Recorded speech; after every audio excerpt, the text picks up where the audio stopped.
I love 2022 anime. I have never enjoyed watching anime as much as I did in 2022. From action animes that make me want to jump out of my feet, to slice of life animes that make me want to go to sleep, and of course cute anime girls that make me want to... So much good anime and sequels coming left and right, but this video isn't about that. This video is all about the new anime that came out this year. And boy, there is a lot. But which is anime of the year? Starting off with the most hyped show since the one about the pink hair girl, the Chainsaw Guy. Now all jokes aside, this show is actually brilliant. Season 1 of Chainsaw Man introduced us to a lot of great characters and killed off like 1/3 of it. It actually had some great storyboarding and overall great directing. This anime is beautiful in a way that it could only be. Now you might think, when I'm thinking of Chainsaw Dude, I think of him ripping Eamon's head but no, I think the storyboarding of scenes where there's no action happening is always special. Now people talk about where Makima starts killing innocent criminals. I think the best scene in the whole season is the one with that one girl, you know, the one girl that got introduced like 2 episodes ago and like got killed. I wonder why I can't remember her name. But that scene is beautiful, and Chainsaw Man, its downfall is its overall plot. This season is mainly a setup to introduce us to the main characters of the show. You know, the one with the horns, the one who smokes, and the one that's relatable. It does well on doing that, but at the same time, the season just felt a little bit stale. I would imagine season 2 would be a lot better, as they would not introduce as much characters as they did, and there would be more overall substance in the story. Now you remember My Dress Up Darling, you know, the one with like the yellow bikini, and after that episode nobody really remembers. This is example 1 of many in this year that I told this before. Cloverworks will tell y'all bitches that they are the best studio that is in the anime industry right now. I think it's a shame that Kitagawa Marin and Gojo aren't really talked about more often. I really like their chemistry, with Kitagawa Marin's whole personality be like the XD emoticon, and the more calm and reliable Gojo. Kitagawa Marin slowly falling in love with Gojo is so sweet, and I think it should be the golden standard of most rom-coms. Unlike Uzaki-chan, which its chemistry is equivalent to like grass and bread, this show also looks amazing, with Kitagawa Marin looking cute, gorgeous, lovable, and all that, with really beautiful scenes and top tier animation for a show that is essentially an ecchi at times. The bad thing about My Dress Up Darling is that it isn't really special. Besides the cosplay industry, which to be honest, I'm not really interested in, the show is nothing. It is a top tier romance anime that sets a high standard, but it's not really one of the best rom-coms I've ever seen. What is aharen-san. The show is the most romance-filled, comedy-filled anime this year. If My Dress Up Darling sets up a standard, Aharen is above those standards. The comedy centers around the absurdities of what Raido thinks Aharen is doing. It also comes to how much of a goofy goober ball Aharen is. I love watching these two just doing stuff. It's the greatest. Its romance is equally as good as the comedy. The progression of love in this anime is one of the best I have ever seen in media. It is a friendship that turns into affection, from Raido barely knowing and a bit freaked out by Aharen, to eventually being close friends, relying on each other's comfort, and by the end of the season actually dating each other. All of this happening in 12 seasons and enough room for like heartaches and quirky nonsense. It is definitely the best paced anime this year. What holds Aharen back from winning Anime of the Year is its production. Now don't get me wrong, this anime doesn't look terrible. There are moments in this anime like the confession or when Aharen and Raido like does TikTok dances, but I gotta compare the production of this anime to like literally greats in this year. And as much as I think Aharen is a better anime than My Dress Up Darling, My Dress Up Darling is a lot more prettier than Aharen-san. Now in the middle of the year, before the chainsaw pronoun craze, and after My Dress Up Darling sort of died off, there was one anime gathering all the hype. An anime about a pink-haired girl with telepathic powers entrusted with the responsibility to hold back world war.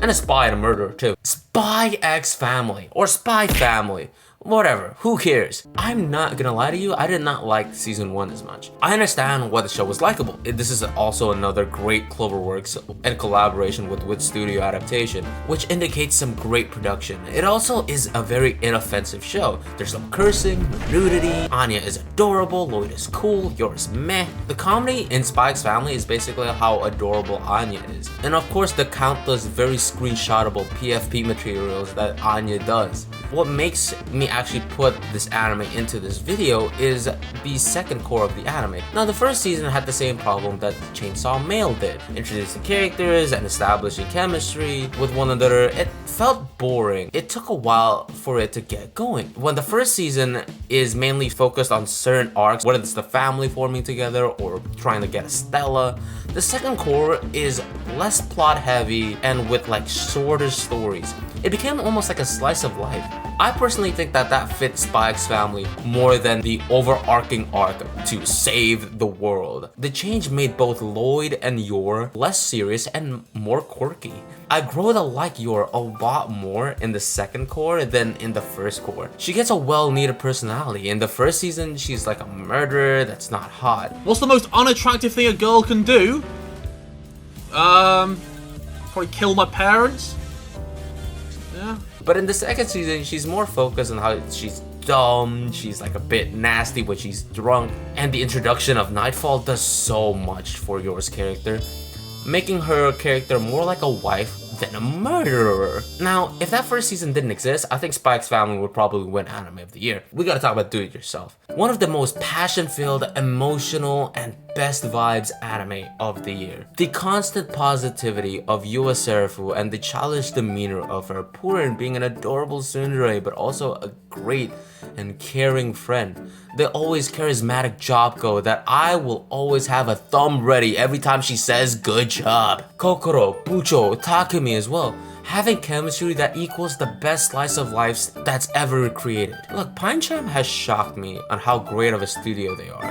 I have thought that Kageki Shoujo were their ceiling, but Do It Yourself is in another level. The show is uniquely beautiful. The soft and welcoming color of the show mixed with the watercolor background sets a relaxing image for what is a sweet plot. It is not as popular as the rest of the creme de la creme in this video, but it deserves to be. Now, Licorice Record and A1 Pictures finally adapting something that isn't Sword Art Online and isn't crap. Liko Rico Action is one of the most creative choreography in anime, with Chisato bobbing and weaving bullet, and her fight with Japanese Joker being the most hype shit in anime this year. And what makes this anime stand out though is its character building. Now in this video alone, I've stated multiple times that there's some show that felt stale when they're just doing character building. Now this anime is the exception. The first season, and hopefully more to come, establish our main characters and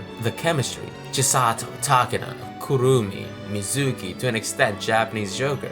The best part of this anime is when the anime goes and does some character building instead of fight scene. The scenes where Chisato just hangs out in an aquarium, or trying to set up a chore plan, or them two playing VR, or shopping for panties might seem like just moe filler bullcrap, which it is, but they also teach us the dynamic of Chisato and Takina. It really is such a well-written show, and the best part of it, it's just a setup season. If there is going to be a second season, it will be so much better because they can finally play around with these characters.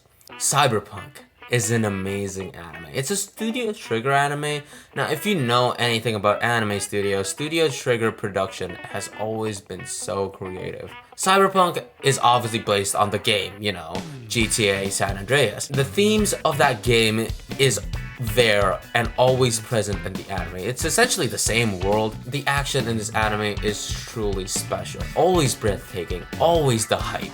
The downfall of this anime is its pacing. Now, it tries to do so much in like the 10 episode run that it has. The characters of Cyberpunk, I think, are actually lovable and endearing characters, but we barely see them. The deaths in the anime come more often than a porn star does. And I think we as an audience need to see more of these characters. Now, when I'm doing research for this video, i.e. like looking through AniTube videos and asking my friends for advice, Akebi-chan no Sailor Fuku does not come up at all. And the reason behind this is because everyone was going bananas over Kitagawa Marin. The show, I think, is so much better than My Dress Up Darling. It is a slice of life following the charismatic, friendly, and always so beautiful Akebi-chan, who is enrolled to a new school but is wearing different clothing than the other girls. Now, you would expect that she would get like bullied for this, but no, that in itself is such a relief. Akebi makes friends in this new environment and does cute things with them. This show is unbelievably pretty. Not in a My Dress Up Darling's Lois I'm Coming way, but in a way where you have a daughter and like, wow, she has become a pretty lady. The original creator for Akebi-chan, Hiro, is a freaking genius. This show would sometimes just not have animation happening, but because Hiro is such a genius, that the images that he or she makes are so lifelike that the animation isn't really needed. Not to mention, Cloverworks is constantly on point this year, so when there is actually animation, it's kami animation. Anime of the year is hard, but there's only really one answer. Now, I made a poll on this channel. Almost half of you agreed with me. Bocchi the Rock, for a season that is so unbelievably stacked. You know, with Chainsaw Man, and Bleach, Mob Psycho 100, Spy X Family, The Second Core, Boku no Hero Academia, and like way more. The anime that keeps on getting talked about again and again is Bocchi the Rock, and well deserved too. Bocchi the Loner that everyone can relate to, the moe and popular Kita-chan, the charismatic, funny, brain-dead, broke Rio, the glue of the team, the leader, Nijika, all having great chemistry with each other, all being equally cute,